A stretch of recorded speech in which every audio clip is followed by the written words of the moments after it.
欢迎来到野生命理师，一个讲命理、说故事的频道。我是郑兴，今天要聊聊一个有趣的主题：到底生孩子的流年和胎教，哪一个对孩子更有影响力？聊归聊，今天会说故事吗？说啊，哪次不说？今天我也带来两个故事，主题都是妈妈的心结，用来说明流年与胎教哪个对孩子的影响力更大。那么先来说说胎教吧。科学的说法是，胎教对胎儿的影响力很大，因为20周的胎儿已经具备做梦的能力。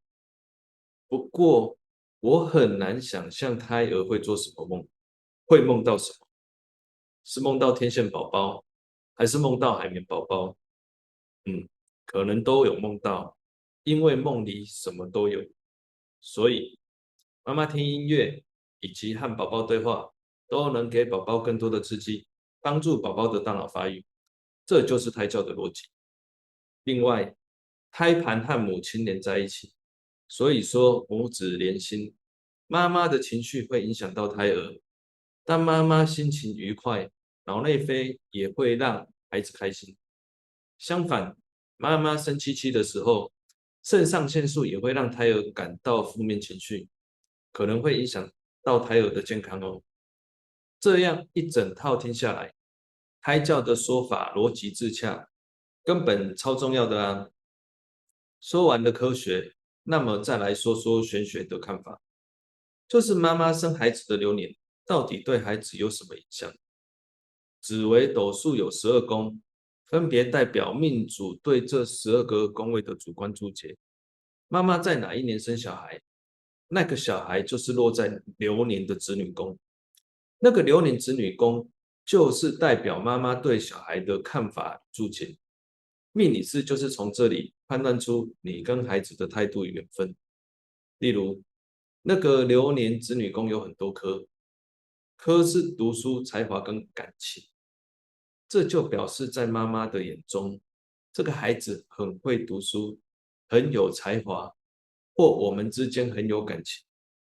如果那个子女宫很多权，权是权位和主见，那就表示子女很有主见，妈妈管不太动。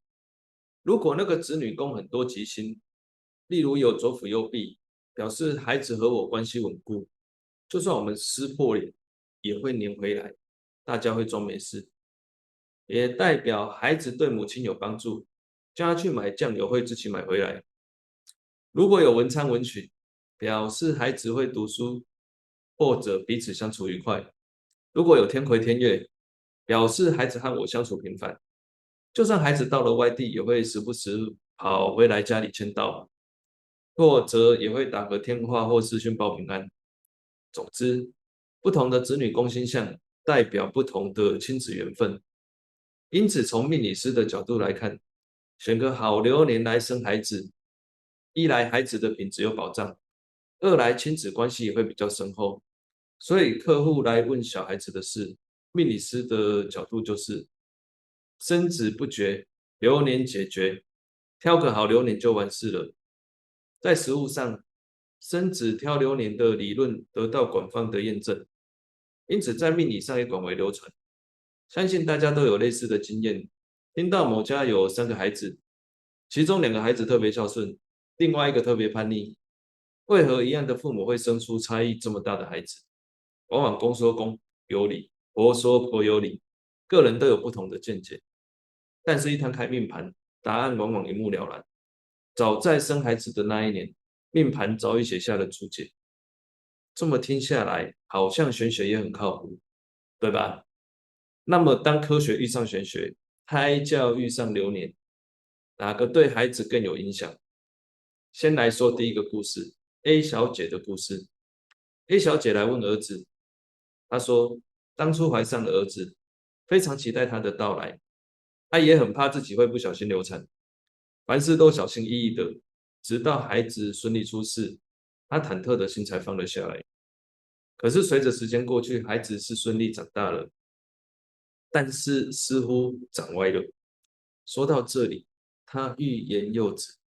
我看着命盘上流年子女宫的位置，是太阳和太阴同宫，但是太阴化忌了。太阳是男人，太阴是女人。太阴化忌就表示那一年生女孩比较不好生，生男孩比较顺利。不过 A 小姐都生下来了，表示太阴化忌还有其他的影响。太阴主眼睛，化忌可能是眼睛有问题。太阴也主女人，化忌有可能是不喜欢女人。我就问 A 小姐，儿子是眼睛有状况，还是不喜欢女人？听到这里，A 小姐就叹气了。她说自己还没讲，没想到紫微斗数可以看出来，原来她的儿子有轻微近视，眼睛倒是没有大问题，不过星象比较特别，是男同性恋。当初儿子出柜的时候，家里也曾经闹出一些风波。不过家里的观念虽然保守，但是还算开明。既然儿子的星象都长那样了，他们就是在反对也于事无补，慢慢也就想开了。说到这里，A 小姐坦诚，她有一个心结。她说，当初怀儿子的时候，特意做了胎教，而且怀的是男宝宝，公公婆婆和丈夫都非常开心，因为是第一个宝宝，她希望孩子能顺利成长，每天都让孩子听柔柔的古典乐，故事书也会念好念满。更重要的是，每天都保持心情愉快，让孩子在开心与祝福的环境里长大。只是不知道是胎教哪里做的不够好，怎么教育着就把孩子教成同性恋了。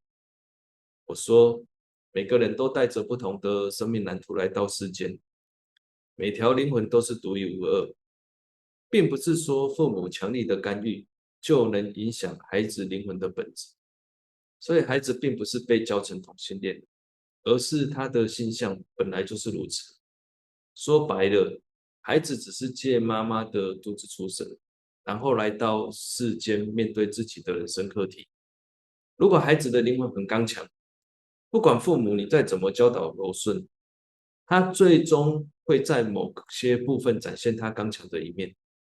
同样，如果孩子的灵魂是个文青，不管父母再怎么教导现实，他终会在某些部分展现文青的一面。父母的言传身教确实会影响孩子的言行，但并不会改变他的灵魂本质。A 小姐听完又问我，她说自己还有一个心结，她有时会这么想：如果当初早一年或晚一年生，是不是孩子的性向就会不同？我说理论上是，流年就像时令一样，不同流年有不同的磁场，自然会生出不一样的孩子。我见到 A 小姐若有所思的样子，就安慰她说：“你不是说公公婆婆和丈夫都喜欢儿子吗？将来儿子带男朋友回家，你就当做买一送一，生一个儿子还送一个儿子，简直赚爆！”听到这里，A 小姐就笑了。她说：“这么一想，好像就不觉得那么亏了。”第二个故事的主角是 B 小姐，她来找我问工作，问着问着就问起了孩子。她说自己有一个心结，想问我能不能解开这件公案。接着她就开始说起自己的故事。B 小姐有一个女儿，孩子各方面都没什么大问题，唯一的问题就是没有笑容。从小到大没见她笑过几次，永远都是一张很忧郁的脸。B 小姐曾经多次做过亲子沟通，女儿给出的答案都一样，就是不觉得有什么事会让她快乐。有公庙说是冤亲债主要处理，可是金纸莲花烧了一大堆，孩子也没变。B 小姐曾经想过，女儿没有笑容，原因会不会就是出在胎教上？原来她在怀孕和生女儿的那一年，老公的事业出了状况，她天天烦恼钱和债务，脸上都没有一丝笑容。B 小姐就想着，会不会就是自己长期陷在焦虑中，天天给肚子里的宝宝灌输负能量，这才造成宝宝被自己的心情影响，变成了一个没有笑容的人。每次见到女儿的扑克脸，她就觉得是自己害了女儿。听完，我就带着 B 女士看她的命盘。生女儿的那一年，刘伶子女宫做了一颗天同化忌，天同主情绪，化禄就是笑盈盈，化忌就是看起来不开心。